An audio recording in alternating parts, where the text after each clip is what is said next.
dans les heures, elle affirme que cette opération est menée à l'initiative d'un opérateur Broujac dans le cadre de l'exécution d'une décision de justice rendue en sa faveur relativement à un litige foncier portant sur la dite parcelle. Avant de préciser que la procédure relève exclusivement d'une procédure judiciaire et de son exécution par les services compétents de l'État de Côte d'Ivoire. C'est le communiqué publié par la mairie de Koumassi. Disant donc que l'opération était régulière puisque l'initiateur était en possession de décisions de justice régulièrement rendues et que les services de l'État qui étaient sur le terrain agissaient dans ce cadre-là. Mais sur quel document s'est fondé le communiqué de la mairie? Selon les informations recueillies par l'éléphant déchaîné, aucun document n'avait été présenté à la mairie de Koumassi. Pour la simple raison qu'aucun commissaire de justice n'était impliqué dans le déguerpissement. Donc aucune décision de déguerpissement n'avait été notifiée à la mairie. Les informations produites par la mairie ont donc été recueillies sur le terrain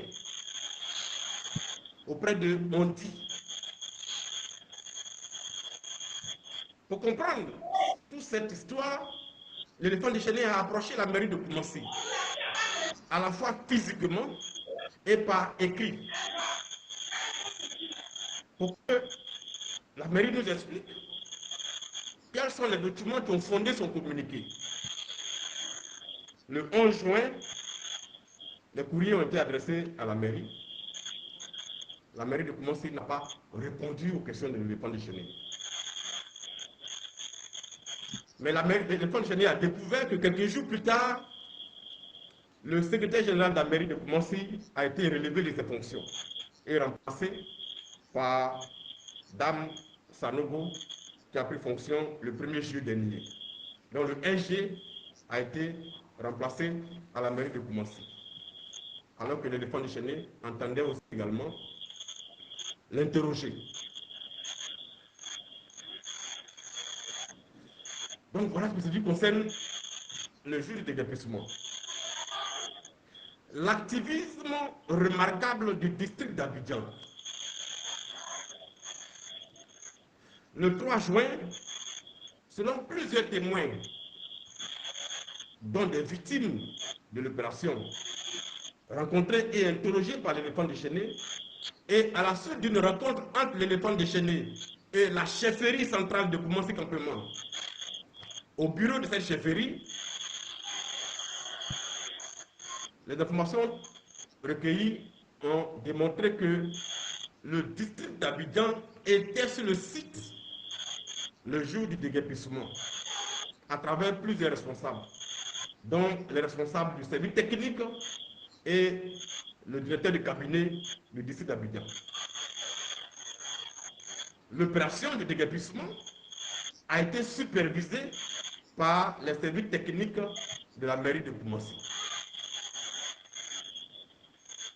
qui savaient que la mairie de, par les services techniques du district d'Abidjan, qui savaient que la mairie de Koumassi avait produit un communiqué disant que le déguerpissement était à l'initiative d'un privé. Mais le district d'Abidjan, à travers ses services techniques, supervisait l'opération. Voilà. Le chef de Koumassi Campement déclare à l'éléphant déchaîné avoir demandé au directeur technique du district d'Abidjan de faire stopper les travaux parce que Alupou Jacques se serait trompé de site. Le chef dit que le directeur technique lui aurait répondu qu'il agissait sur ordre de sa hiérarchie et qu'il ne pouvait pas stopper l'opération. Et donc, toute l'opération s'est déroulée sous la supervision des services techniques du district d'Abidjan. Pour comprendre comment Et pourquoi le district d'Abidjan a supervisé une opération engagée par un privé